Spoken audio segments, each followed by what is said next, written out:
Hello, everybody. Going live. Never done this before, but there's no time like the first time, right? So let's do it. Okay. Today I'm bringing you the part two of my review of headphones. We are comparing, let's just revise the Sony XM6, the latest ones, and Sennheiser Momentum Force Px8. And lastly, the Apple AirPods Max. I'm going to compare these to my previous headphones, the Montblanc MB01. So there's lots to cover, and I'll try to go, step by step through everything. But I want to start with the basics, right? So the basics are the cases and the cables included. So first, let me start with the Apple AirPods Max. So they come with this pouchy thing. First thing, um, the internet loves to hate on this, and I understand why. I completely get it. There's a lot to hate. Number one, poor protection, right? So if you can take a look, these already are scratched. Um, there's poor protection on these parts, and there's a little better protection, but unnecessary gap over here. So the protection could be, oh my gosh, now there's scratch from the bottom as well. Ouch. Yeah, these could be better protected. They're not. They're not well protected, unfortunately. Um, and that's a bummer. Um, Moving on to the Sony.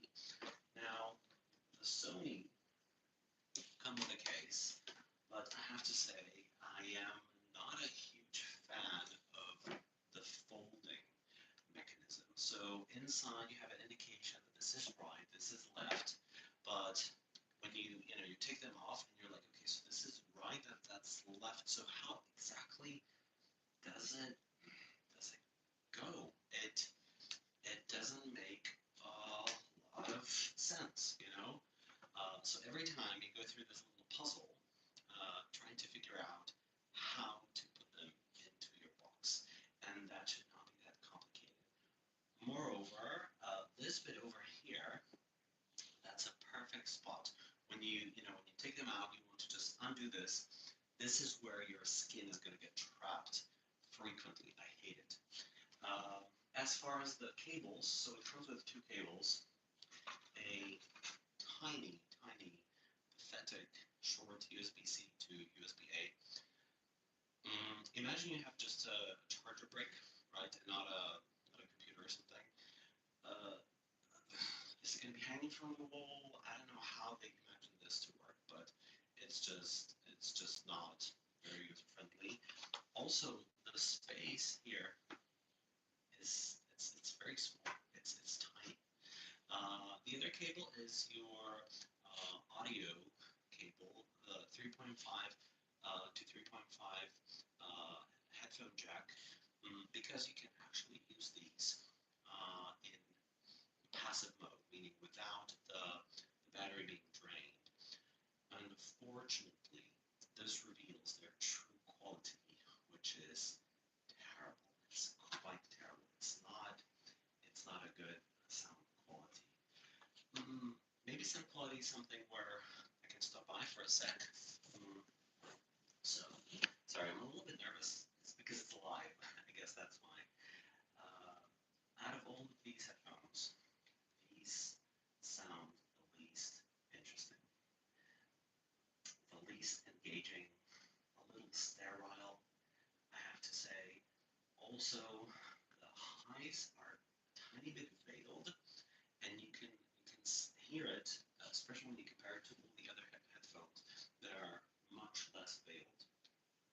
So you feel as if between you and the singer, there's always some piece of cloth that is literally preventing you from hearing every nuance of it.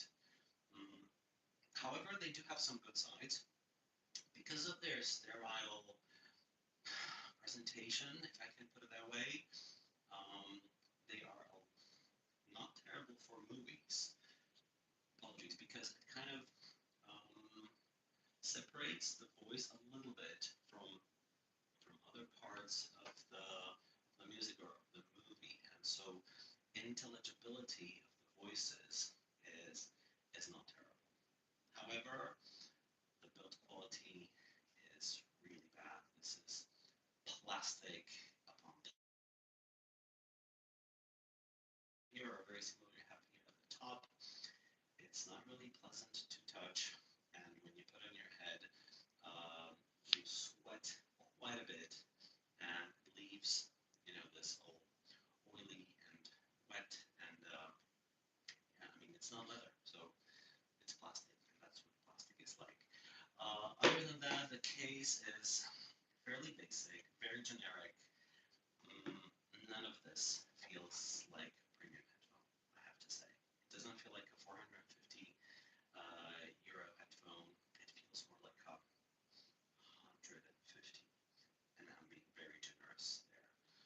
So, not wonderful build quality, not a wonderful sound quality. The good thing about this is their noise cancellation. That's the one thing that is quite good about these. I would put it on par with the Apple AirPods Max or thereabouts. Um, they're they cancel out slightly different parts of the spectrum. So I would say the overall tone is similar, but um, they cancel out a little different part of the spectrum. Uh, I can't really say much more than that. All right, moving on away from the Sony's, my least favorite out of the bunch. I guess you can sense that. And I will now move on to the Sennheiser. The Phantom 4 are they are really, really, really pleasant headphones in the sense that they're a plastic category like the previous ones, like the Sony's, but the plastic is much higher quality. So the outer shell is hard plastic. It's not covered by this pseudo satin finish. This is what do you call it?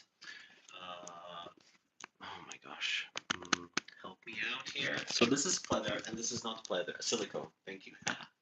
So this is made of silicone, and if anything else, this is much more plush than the Sony's, and the silicone you can at least easily wipe off. So should you get any hair product on this, it's easy to wipe. It's not a problem at all. My personal problem with these is the shallowness of the ear cups. They're a little too shallow for me, and yeah, I don't know. I think with wearing them a couple of hours at a time is fine. But should you have a long flight, like 6, 7, 8, 9 hour long flight, it could become a problem also because wearing them outside is not extremely pleasant because they get sweaty, they get oily, and so that's not the best experience. They're fairly light. Yeah. Now, music quality. These are out of all the headphones I have here today. These are the most exciting headphones. They just sound wonderful. They make you want to listen to music again, to your old tracks. Yeah, so the clarity is there. The clarity is there. There's no veil like with the Sonys. Um, they are quite well balanced, but if you are the type who is a bass hat, these have in the app, they have a bass boost toggle, and that really puts the kick and thump into the music. which honestly, when you're out and about, it's very, very pleasant, to have an extra punch in the music. But they do have a downside as regards to the quality of sound. The downside is uh, center focus imaging. So when you have a sound, a voice that's coming from the middle, right, from the center, I mean, there are two drivers, right? So you don't have a center driver that would just project it at you, and not every headphone has the same ability to project that voice right from the center in a pinpoint precision, and unfortunately, these can't. With speakers, usually the reason why this happens is because the drivers in the two speakers are not matched properly, and there are minute differences between the two drivers, and they pull apart that center image. And I think that's what happened here. I think the drivers are not really well matched, and it can also have something to do with the depth, so because it's not big enough for the ear, it may be that the sound is not hitting the eardrums um, in the best way. So yeah, so that would be a bit of a problem. As regards the case is the same, generic fabric-y thing, but at least here you don't have to go through any kind of puzzle. You just, put them like this, and that's it. They fit in perfectly. The cables you are nothing to write home about. The cable is horrible. Thick, horrible cable. When you connect it to the headphones, it's very stiff. It's uncomfortable. It's like the last resort. If I'm being honest, the other cable it comes with is the 2.5 to 3.5 millimeter jack. Let me show you right over there. So 2.5 and 3.5. 2.5 on the side of the headphone, 3.5 goes into your audio source.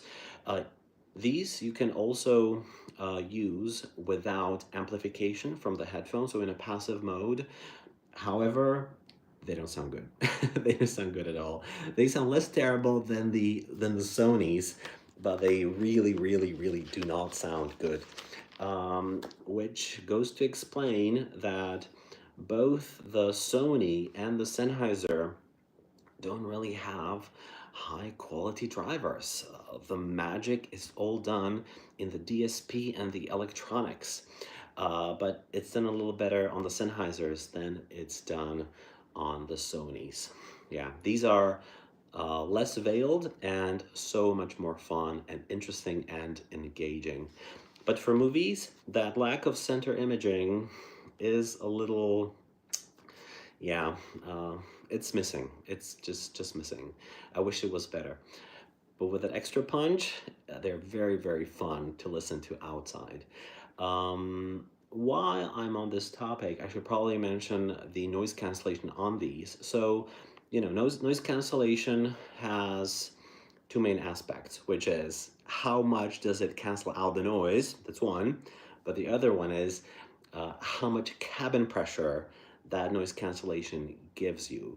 And this cabin pressure, it's simply acoustic pressure that you feel but you don't necessarily hear. And it can be quite uncomfortable. So you do have a bit of cabin pressure, well, quite a bit actually, with the Sonys, but you have none whatsoever with the Sennheisers. However, that comes with a caveat, which is their noise cancellation simply is not that strong. You can't have both, I'm afraid. So in this particular headphone, great sound quality, no cabin pressure, but the noise cancellation is not strong enough. One little advantage of this box is that you have this little pouch where you can put some other stuff that you want. Okay, moving on. Bowers and... Ooh, sorry. One more thing before I go. Here, with the Sennheisers, if you do connect it directly from the headphone to the phone with USB-C to USB-C, you get an even better improved sound quality, because then it's lossless. It goes straight from the phone as data into the headphone, and then the headphone does the decoding into the actual sound. So I think that's a little bonus that you get with these. All right, Bowers and Wilkins.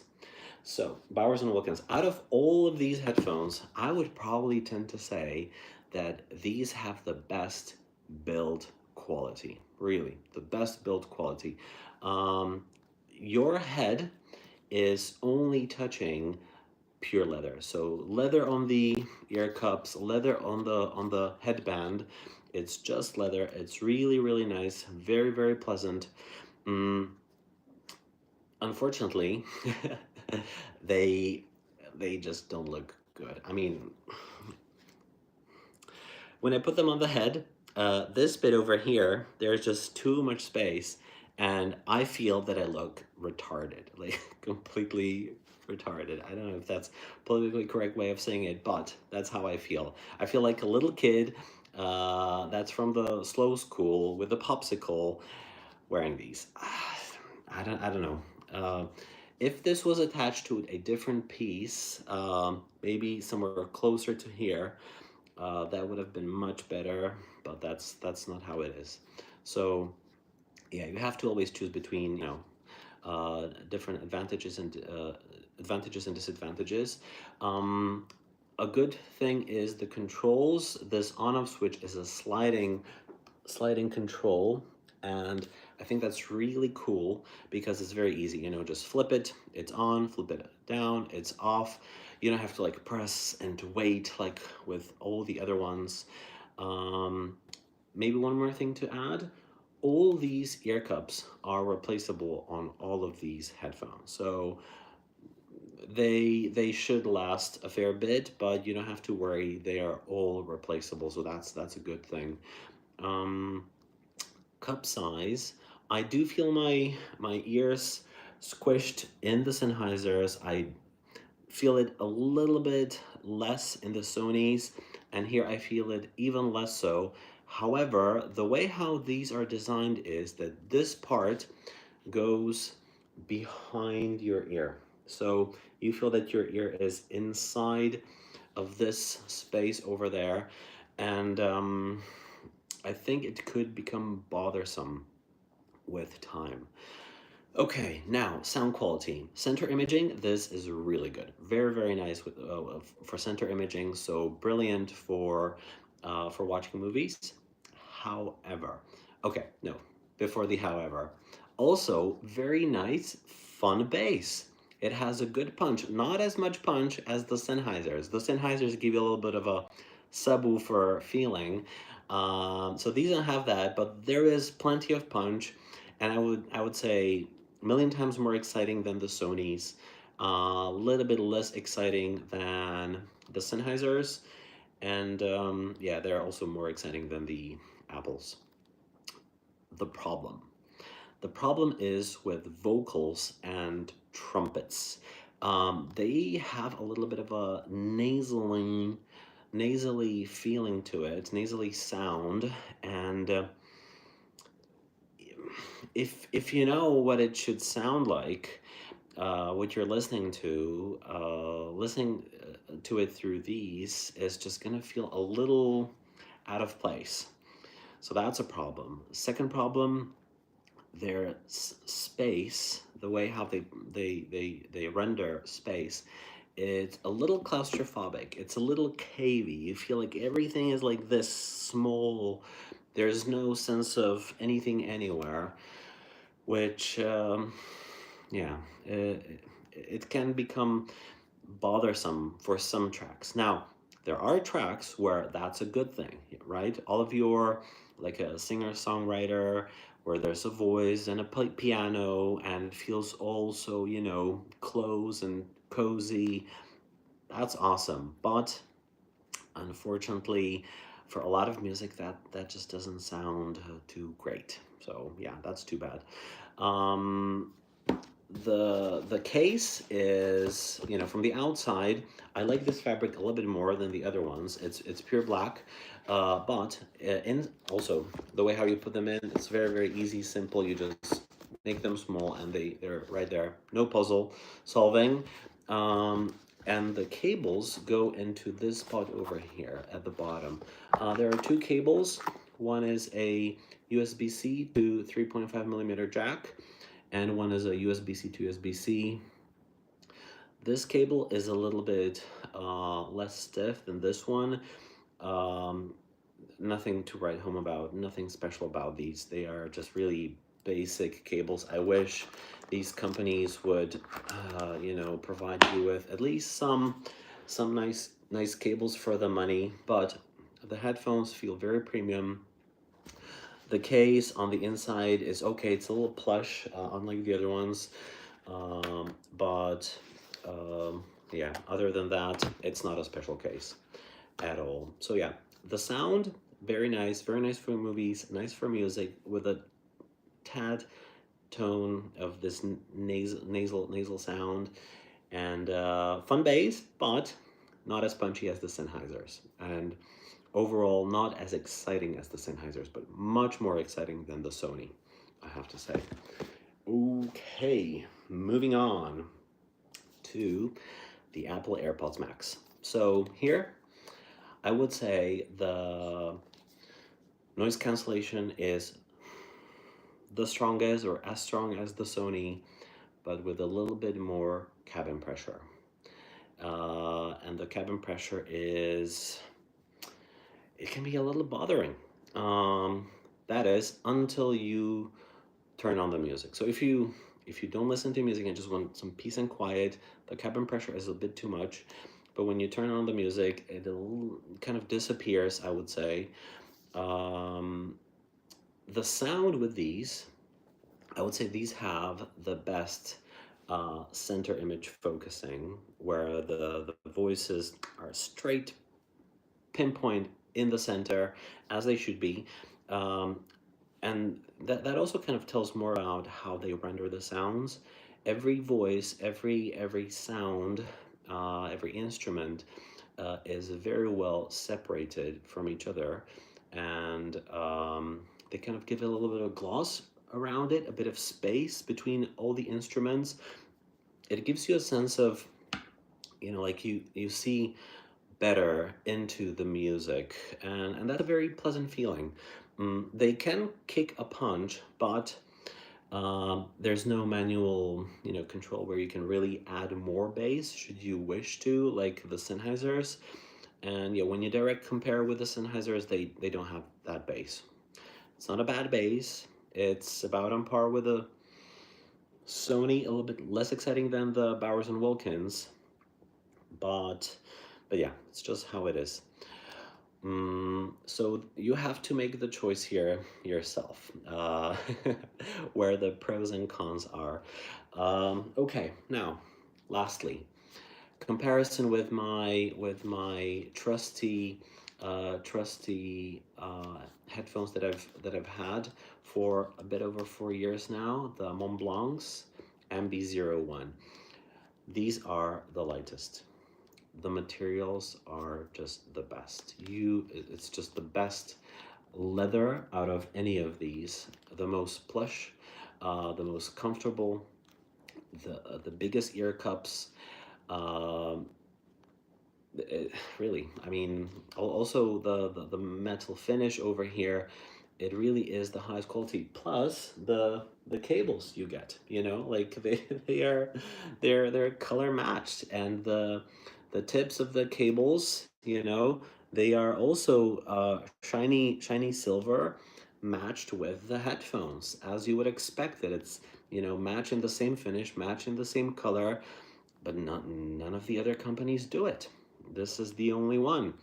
Plus, the USB-C to 3.5 millimeter jack, if you can connect these via analog, meaning, you know, fully turned off electronics, they actually sound even better than via Bluetooth by a long mile. And you can then start experimenting with different kinds of headphone amplifiers. For example, I have the Chord Mojo and Audio Quest Dragonfly. Is it Dragonfly Cobalt? And you know, it's just amazing to compare, you know, them one to the other, how it improves the sound with these. So yeah, yeah, that's what it is. Um, okay, we've compared the sound signatures. We've compared the boxes and the accessories. Um, I think that's pretty much it. The question is really hard because with every single one of these, you have to make some compromise. There's no perfect headphone, right? It's either going to be a little heavy, or it's going to be a little plasticky, or it's going to have a little weird design. You can't have it all. You always have to choose what matters to you. Now, for me, Mm, I think I'm gonna go with the Sennheisers. Uh, yes, they could be a little bigger on the inside, meaning, and they could be less plasticky, but the sound is so exciting and it's just such a joy to listen to these. And these are the cheapest. Would you believe it? These are just 250 euro compared to 550, 600,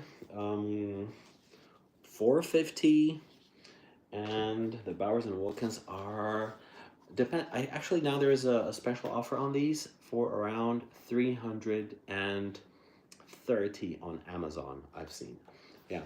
So there you have it. Thank you everyone so much for watching. Hopefully this will be of use to someone who is also looking for more premium headphones for, you know, on the go and traveling. Okie doke. Wish you a lovely rest of the weekend, everyone. Bye bye.